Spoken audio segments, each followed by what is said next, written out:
श्री गुरुदेव दत्त. अवधूत चिंतन श्री गुरुदेव दत्त. मी दत्तभक्त खंबाजी पाटील. तर आज नामस्मरण कसं करायचं काही भक्तांना कळत नाही किंवा सांगावयाची वेळ येते पुन्हा पुन्हा. तर नामस्मरण आपण आमच्या पद्धतीने सांगतो की कसं करायचं आहे. तर आमचा मंत्र पहिला आहे ओम श्री गुरुदेव दत्त ओम हा मंत्र दिला जातो. त्याच्यानंतर ओम नमः शिवाय ओम हा मंत्र दिला जातो. त्याच्यानंतर ओम नमो भगवते वासुदेवाय नमः ओम हा मंत्र दिला जातो. त्याच्यानंतर तुमचे इष्टदेव असतील त्या त्या परीनं तुम्हाला मंत्र दिला जातो. तुमचे जे आवडते देवता आहेत त्या मंत्र दिला जातो. बाळमामा मंत्र त्या पद्धतीने बाळमामाचा मंत्र दिला जातो जे भक्त बाळमामाचे आहेत किंवा अन्य देवी देवतांचे आहेत. देवीचा मंत्र असेल, देवीची भक्त असेल तर त्यांना ओम दुम दुर्गाय नमः हा मंत्र दिला जातो. काळ भैरवांचा कोण भक्त असेल तर त्यांना ओम काळ भैरवाय नमः ओम हा मंत्र दिला जातो.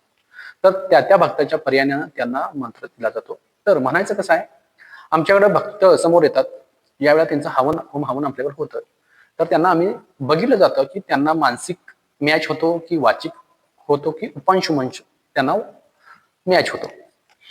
आम्ही सांगतो बघतो आधी की त्यांना मंत्र कुठला मॅच होतो. त्याच्यानंतर आम्ही त्यांना सांगतो की तुम्ही वाचिक म्हणा, मानसिक म्हणा किंवा वाचिक म्हणा. तर आम्ही मनातल्या मनात सांगतो आधी मंत्र, न होठ आलिवता न जीभ आलिवता हृदयामध्ये चालला पाहिजे मंत्र. ओम श्री गुरुदेव दत्त ओम हा मंत्र देतो आणि हा हृदयामध्ये चालला पाहिजे. त्याच्यानंतर ज्यावेळेला मंत्र आपला चालला जातो त्यावेळेला डोक्यामध्ये भगवंतांचं चित्र किंवा एक आपल्या इष्टदेवतांचं इमेज आपल्या डोक्यासमोर आणायचे आणि आम्ही मनातल्या मनात मंत्र म्हणत राहायचं आहे. तर पूर्ण मन भगवंतांकडे लागतं किंवा अनेक विचार डोक्यामध्ये येतात. नवीन नवीन आहे तोपर्यंत खूप विचार येतात डोक्यामध्ये. तर येऊ शकतात, काही प्रॉब्लेम नाही. काही दिवसांनी ते भगवंताचं इमेज आपल्या समोर येते. त्याच्यानंतर दुसरा मंत्र आम्ही उपांशू सांगतो, म्हणजे नुसतं होठ हलवायला आणि जीभ हलवायला. म्हणजे आपण म्हणतो म्हणजे होठ फक्त हलवले जाते, फक्त आपल्यालाच कळलं पाहिजे की हा मंत्र म्हणायचा आहे किंवा म्हणतोय अशा पद्धतीने सांगतो. ज्याच्या एनर्जीनुसार आपण त्यांना मंत्र सांगतो. वाचिक वाचिक म्हणजे काय, आपण फक्त म्हणायचं आहे ओम श्री गुरुदेव दत्त ओम ओम श्री गुरुदेव दत्त ओम ओम श्री गुरुदेव दत्त ओम ओम हा वाचिक मंत्र. अशा पद्धतीने आम्ही कुणाला कशा पद्धतीने मॅच होतो अशा पद्धतीने मंत्र सांगतो.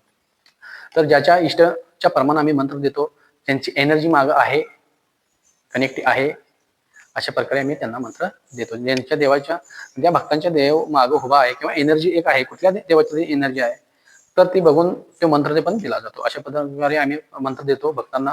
तर अशा प्रकारे तुम्ही नामजप करू शकता. सकाळी 1 तास, संध्याकाळी 1 तास नामजप करायचा आहे. तुम्ही अगरबत्त्या लावू शकताय, 1 लावू शकताय, 2 लावू शकताय, 3 लावू शकताय, 5 लावू शकताय, तुमच्या पद्धतीने लावू शकताय. तर आमच्याकडे पद्धत आहे 3 अगरबत्त्या लावायची. 3 अगरबत्त्या लावायचं कारण काय असतं, आम्ही माझ्या मनानं किंवा माझ्या भावनेनं मी निर्माण केलं की ब्रह्मा विष्णू महेश यांना ह्या 3 अगरबत्त्या अर्पित असं म्हणून आम्ही अगरबत्त्या समर्पित आहेत त्यांना म्हणून आम्ही या अगरबत्त्या लावतो. हा भोग अगरबत्ती देवाने तुम्ही ग्रहण करा असं म्हणून आम्ही नामजप करायला चालू करतो. तर भक्तांना आम्ही सांगतो की 3 अगरबत्त्या लावा भगवंताच्या नावानं, ब्रह्मा विष्णू महेश यांच्या नावानं, आणि भगवंतापर्यंत हा भोग उदबत्तीचा मिळू दे. अशा पद्धतीने आम्ही लावतो. तर अशा पद्धतीने तुम्ही नामस्मरण करू शकता. अगरबत्ती संपेपर्यंत करू शकता किंवा टाइम लावा तुम्ही. 1 तास सकाळी, 1 तास संध्याकाळी. सकाळ संध्याकाळी 3-3 अगरबत्ती लावून सुद्धा करू शकताय. टाइमवर ठेवला, अगरबत्ती 3 लावा. तुमचा 1 तास संपला की संकल्प घ्या, 16 संकल्प संपला विषय. अशा पद्धतीने मंत्र दिला जातो. तर तुम्ही मंत्र करू शकताय. श्री गुरुदेव दत्त. अवधूत चिंतन श्री गुरुदेव दत्त.